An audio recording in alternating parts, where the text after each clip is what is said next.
பொதுவாக நம்மளோட பிரச்சனை எல்லாத்தையும் எல்லார்ட்டையும் சொல்லிட்டு இருக்க மாட்டோம். முக்கியமானவங்க, நம்பிக்கையானவங்க இருப்பாங்க பார்த்தீங்களா, அவங்கள்ட்ட மட்டும் தான் நம்ம சொல்லுவோம்.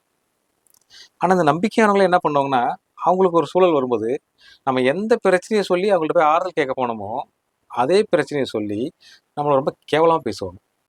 அப்போ நமக்கு என்ன தோணும்னா, இந்த உலகத்தில் நம்ம இனிமேல் யாரை தான் நம்புறது அப்படின்ற மாதிரி ரொம்ப நமக்கு கஷ்டமா இருக்கும். அதாவது இந்த பிரச்சனைக்கு ஆறுதல் சொன்ன அதே வாய் தான் நம்மளை அதே பிரச்சனையை வச்சு ரொம்ப கேவலமாக பேசுவாங்க.